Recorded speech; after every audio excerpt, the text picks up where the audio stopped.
Sa ngalan ng Ama at ng Anak at ng Espiritu Santo, Amen. ang pagpapala ng ating Panginoong Hesukristo, ang pag-ibig ng Diyos Ama, at ang pakikipagkaisa ng Espiritu Santo naway sumainyong lahat. At sumayo rin. Mga kapatid, tinipon tayo bilang kaanib na angkan ng Diyos, kaya dumulog tayo sa maawaing Panginoong nagpapatawad ng lubos. Sinugong tagapagpagaling sa mga nagsisisi, Panginoon, kaawaan mo kami. Panginoon, kaawaan mo kami. Dumating na tagapag-anyayang mga makasalanan ay magsisi, Kristo, kaawaan mo kami. Kristo, kaawaan mo kami. Nakaluklok ka sa kanan ng Diyos Ama para ipamagitan kami. Panginoon, kaawaan mo kami. Panginoon, kaawaan mo kami. Hawaan tayo ng makapangyarihang Diyos, patawarin tayo sa ating mga kasalanan, at patnubayan tayo sa buhay na walang hanggan. Amen. Manalangin tayo. Ama naming makapangyarihan, ginawa mong si Santa Rosa ay mag-alab sa iyong pag-ibig. Ano pat nilisan niya ang tanang bagay sa daigdig upang tanging para sa iyo makapamuhay ng may matinding pagtitiis na bukal sa kalooban. Bilang tugon sa kanyang pagdalangin, kami nawang tumatahak sa iyong landasin ay makalasap ng tamis ng pag-ibig sa iyong piling sa pamamagitan ni Jesucristo kasama ng Espiritu Santo magpasawalang hanggan. Amen. Ang simula ng unang sulat ni Apostol San Pablo sa mga taga-Tesalonica. Mula kina Pablo, Silas at Timoteo, sa simbahan sa Tesalonica, mga hinirang ng Diyos Ama at ng Panginoong Hesukristo. Sumainyo nawa ang pagpapala at kapayapaan. Lagi kaming nagpapasalamat sa Diyos dahil sa inyo, at tuwin ay isinasama namin kayo sa aming dalangin. Ginugunita namin sa harapan ng ating Diyos at Ama ang inyong mga gawang bunga ng pananampalataya, ang inyong mga pagpapagal na udyok ng pag-ibig, at ang matibay ninyong pag-asa sa Panginoong Hesukristo. Nalalaman namin, mga kapatid, na kayo ay hinirang ng Diyos na nagmamahal sa inyo. Ang mabuting balita na lubos naming pinaniniwalaan ay ipinahayag namin sa inyo, hindi sa salita lamang. Ito'y may kapangyarihan at patotoo ang Espiritu Santo. Nakita ninyo kung paano kami namuhay sa inyong piling. Ito'y ginawa namin para sa inyong kabutihan. Sapagkat hindi lamang ang salita ng Panginoon ang lumalaganap sa Macedonia at Akaya sa pamamagitan ninyo. Pati ang balita tungkol sa inyong pananampalataya ay kumalat sa lahat ng dako. Ano pat hindi na kailangang magsalita pa kami tungkol dito. Sila na ang nagbabalita kung paano ninyo kami tinanggap. Sila rin ang nagsabing tinalikdan na ninyo ang pagsamba sa mga Diyos-Diyosan upang maglingkod sa tunay at buhay na Diyos at maghintay sa kanyang anak na si Jesus. Siya ang muling binuhay na magbabalik mula sa langit at magliligtas sa atin sa darating na puot ng Diyos. Ang salita ng Diyos. Salamat sa Diyos. Panginooy nagagalak sa hirang niyang mga anak. Panginooy nagagalak sa hirang niyang mga anak. Ang Panginooy purihin awitan ng bagong awit. Purihin sa pagtitipon ng tapat sa pananalig. Magalak ka, O Israel, dahilan sa manlilikha. Dahilan sa iyong hari, ikaw Siyon ay matuwa. Panginooy nagagalak sa hirang niyang mga anak. Purihin sa pagsasayaw, purihin ang kanyang ngalan. Alpat tambol ay tugtugin at siya ay papurihan. Panginooy nagagalak sa kanyang mga hirang. Sa nangagpapakumbabay, tagumpay ang ibibigay. Panginooy nagagalak sa hirang niyang mga anak. Sa tagumpay na natamo, magalak ang mga hirang. Sa kanilang pagpipista ay magsaya't mag-awitan. Sa pagpuri sa Panginoon ay bayaang magsigawan. Ang tatanggap ng tagumpay ay ang kanyang mga hirang. Panginooy nagagalak sa hirang niyang mga anak.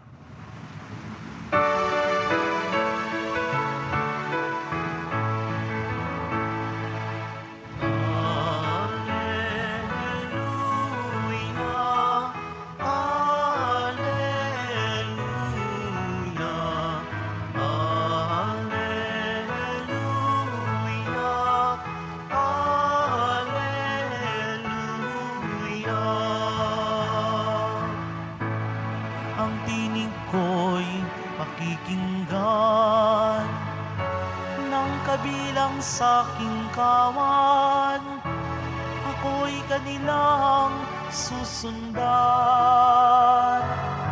Alleluia, Alleluia,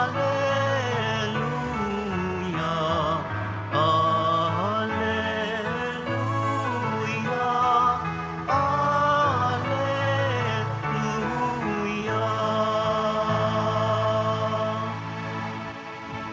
Sumainyo ang Panginoon. At sumayo rin. Ang mabuting balita ng Panginoon ayon kay San Mateo.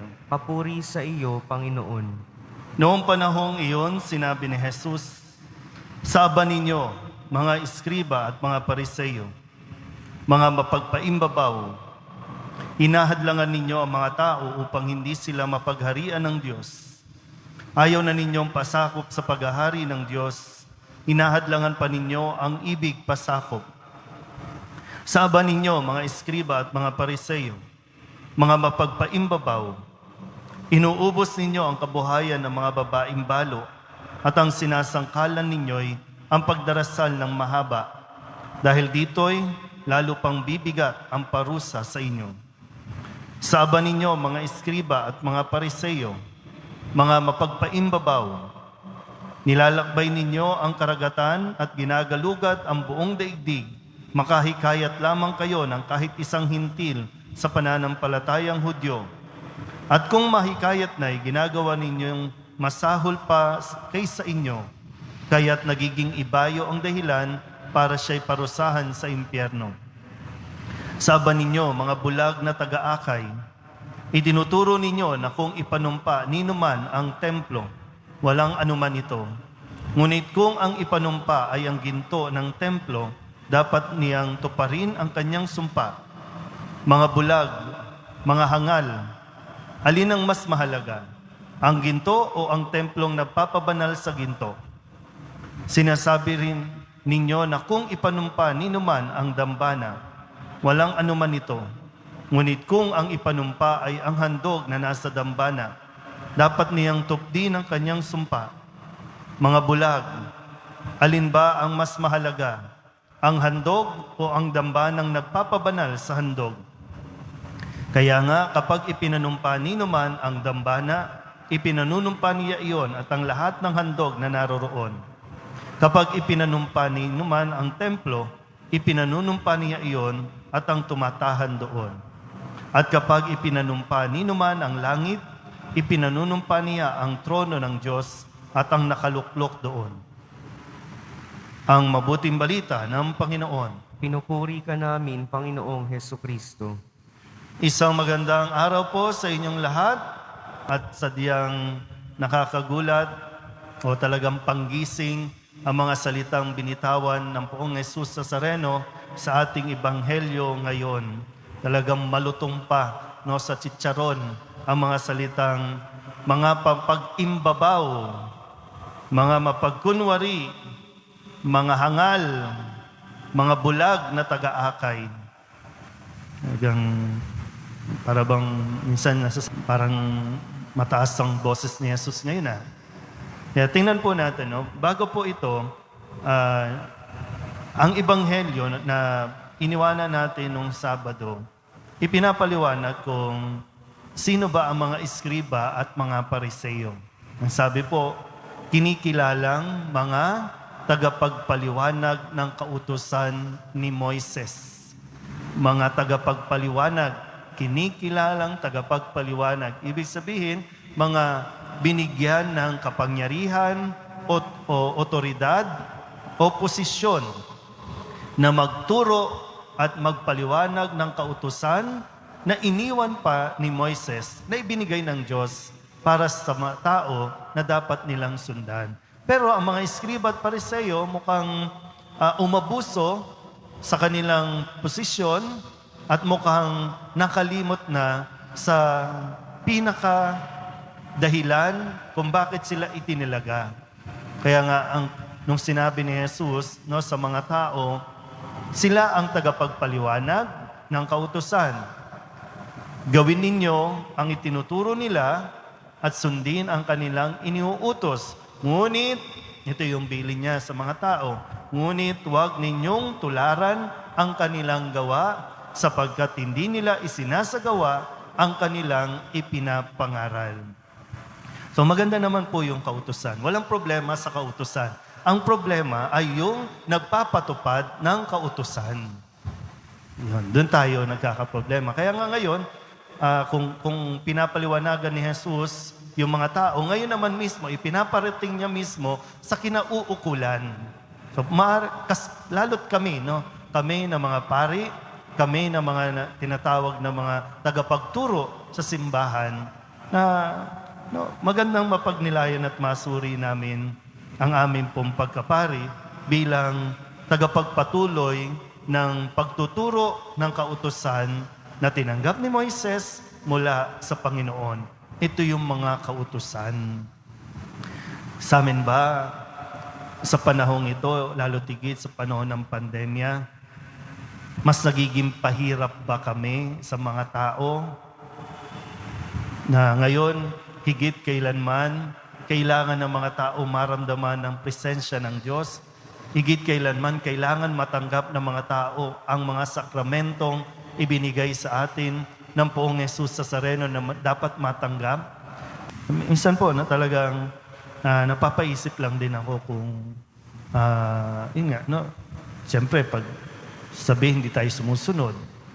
Pero mayroon din bahagi sa akin na hanggang saan ko ba ito dapat sundin? Kasi masigit na mahalaga yung sakramento na maibigay sa mga tao. Ano lang po, na realidad lang po ng aking nararamdaman. Real talk lang, na napapaisip din ako kung yun ba yung iniisip ko ba yung kaligtasan ko lang o maging ang kaligtasan ng iba. Kasi kung kaligtasan ko lang ang iniisip ko, baka nga nararapat na sabihan ako ng Poong Nazareno na hangal, mapagpaimbabaw, puro salita lang, pero kulang sa gawa. Hindi ko pa lubos na talagang, yung parang overwhelming pa rin, kung pagninilayan nito. Kasi bilang pari, kung halimbawa si Kristo nabubuhay ngayon, hindi ko alam, baka nagre-reach out talaga si Kristo. Ipagdasal niyo po na kami na mga nasa simbahan ay makapag-isip din ng nararapat gawin sa panahon. Kung paano namin mas magagampanan ang aming tungkulin bilang pari, bilang tagapagturo, at hindi maiwan sa paimbabaw lang. Kasi yung realidad, sabi nga natin, madali lang kaming magsalita. Madali lang po magsabi na uno na aming obligasyon ay dalhin pa rin ang mabuting balita sa mga pangit na nangyayaring ito sa buhay ng tao. Yan sa ating lahat, sa simbahan, sa pamahalaan, wag lang maging paimbabaw, pakitang tao lamang ang ating mga sinasabi at ginagawa, kundi ang mas maipakita at mas magawa natin na yung mapahalagahan ang dangal, kapakanan, at kaligtasan ng bawat isa. Amen.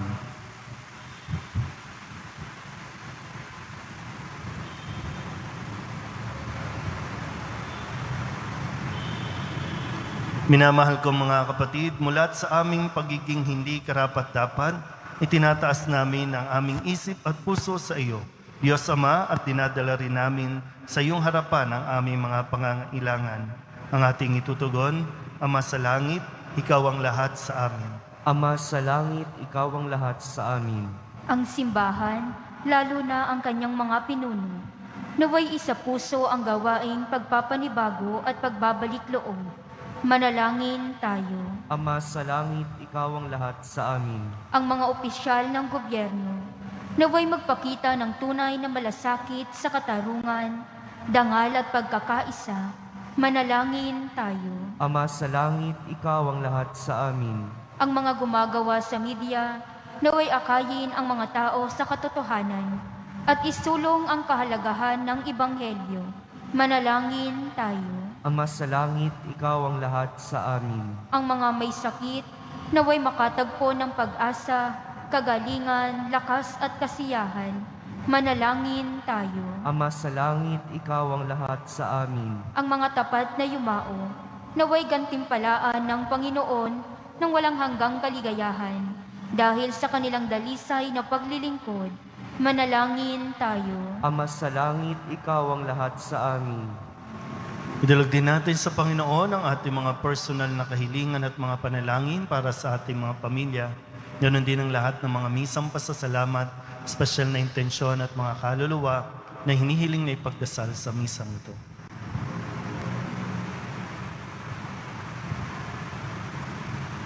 Ang lahat ng ito hinihiling namin sa ngalan ni Kristo, ang aming Panginoon. Amen.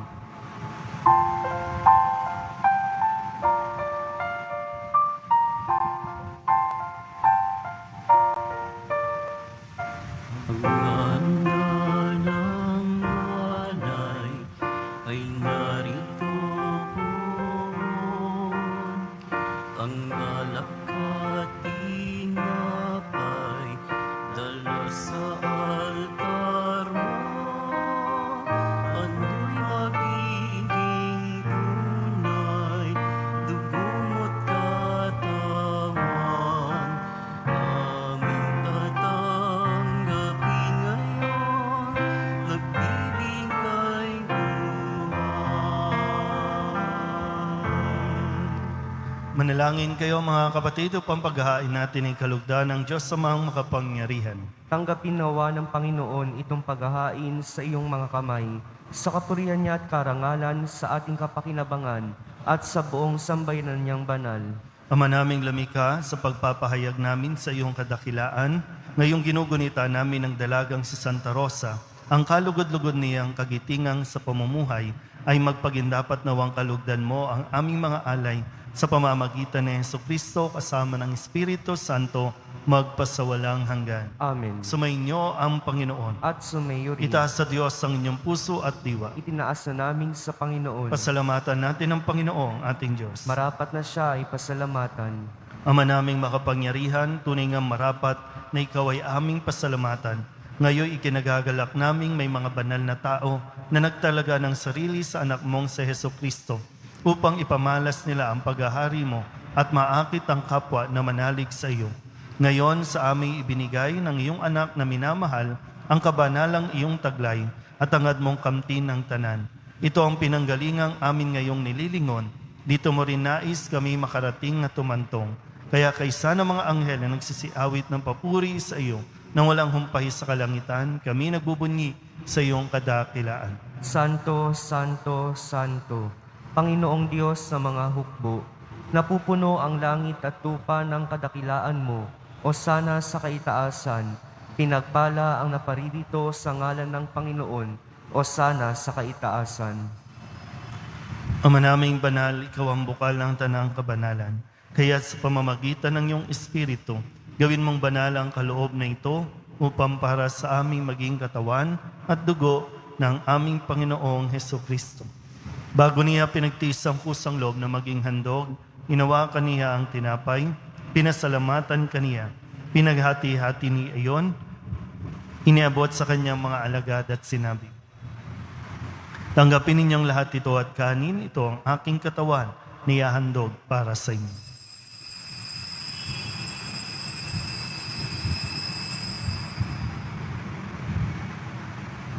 Gayun din naman nang matapos ang hapunan, hinawakan niya ang kalis, muli kaniyang pinasalamatan.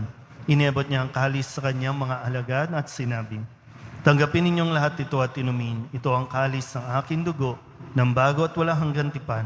Ang aking dugo na ibubuhos para sa inyo at para sa lahat, sa pagpapatawad ng mga kasalanan. Gawin ninyo ito sa pag-alaala sa akin."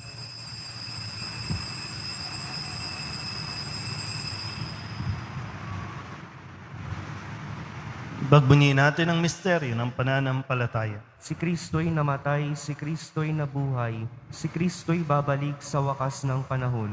Ama, ginagawa namin ngayon ang pag-alaala sa pagkamatay at muling pagkabuhay ng iyong anak, kaya tiniaalay namin sa iyo ang tinapay na nagbibigay buhay at ang kalis na nagkakaloob ng kaligtasan. Kami napapasalamat dahil kami iyong minarapan na tumayo sa harap mo para maglingkod sa iyo. Isinasamo namin kami magsasalo-salo sa katawan at dugo ni Kristo ay mabuklod sa pagkakaisa sa pamamagitan ng Espiritu Santo. Ama, linghapin mo ang iyong simbahang laganap sa buong daigdig. Puspusin mo kami sa pag-ibig kay San Francisco na aming Papa at ni Jose na aming Obispo at ng Tanang Kaparian. Alalahanin mo rin ang mga kapatid naming nahimlay na may pag-asang sila'y muling mabubuhay, gayon din ang lahat ng mga pumanaw. Kawaan mo sila at patuloyin sa iyong kaliwanagan. Kawaan mo at pagintapatin kaming lahat na makasalo sa iyong buhay na walang wakas. Ay sana mahal na Birheng Maria na Ina ng Diyos, ng kabiyak ng puso niyang si San Jose. Kay sana mga apostol ni Santa Rosa at ng lahat ng mga banal na namuhay dito sa daigdig ng kalugod-lugod sa iyo. May pagdiwang nawa namin ang papupuri sa ikararangal mo sa pamamagitan ng iyong anak na aming Panginoong Heso Kristo. Sa pamamagitan ni Kristo, kasama niya at sa Kanya, ang lahat ng parangal at papuri ay sa iyo, Diyos amang makapangyarihan, kasama ng Espiritu Santo, magpasawalang hanggan.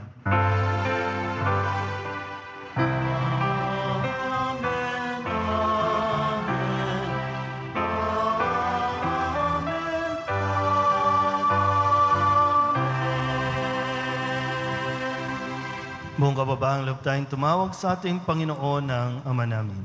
Ama namin, Sumasalangit ka, sambahin ang ngalan mo, mapas sa amin ang kaharian mo, sundin ang loob mo dito sa lupa para ng sa langit. Bigyan mo kami ngayon ng aming kakanin sa araw-araw, at patawarin mo kami sa aming mga sala, para ng pagpapatawad namin sa nagkakasala sa amin, at huwag mo kaming ipahintulot sa tukso, at adya mo kami sa lahat ng masama.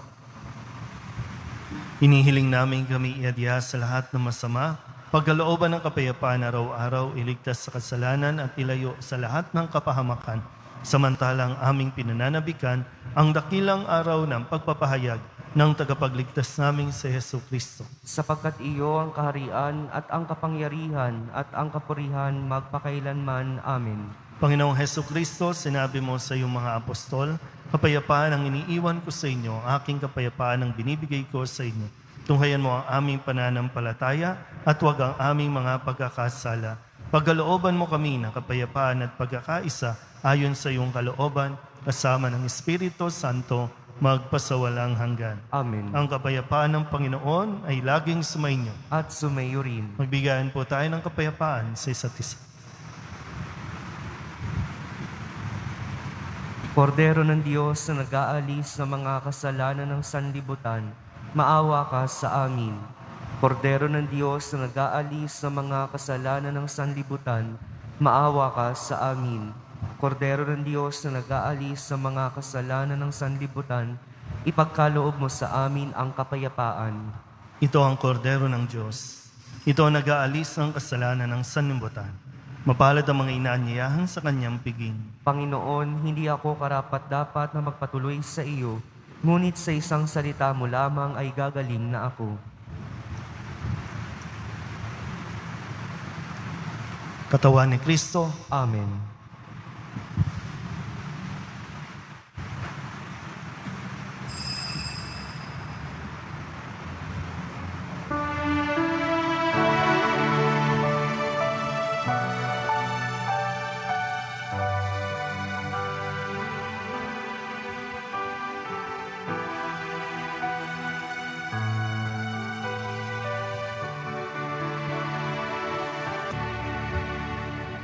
Manalangin tayo. Ama naming mapagmahal, sa pagsasalo namin ngayon sa banal na pakikinabang, matulungan nawa kami ng ulirang katapatan ni Santa Rosa upang tanging ikaw ang aming mahalin habang inaako namin ang malasakit ni Heso Kristo kasama ng Espiritu Santo magpasawalang hanggan. Amen. Rin. At papalain kayo ng makapangyarihang Diyos, Ama at Anak, Espiritu Santo. Amen. Tapos na ang banal na misa, humayo tayo sa kapayapaan ng Poong Jesus Nazaret. Salamat sa Diyos. Magandang araw po.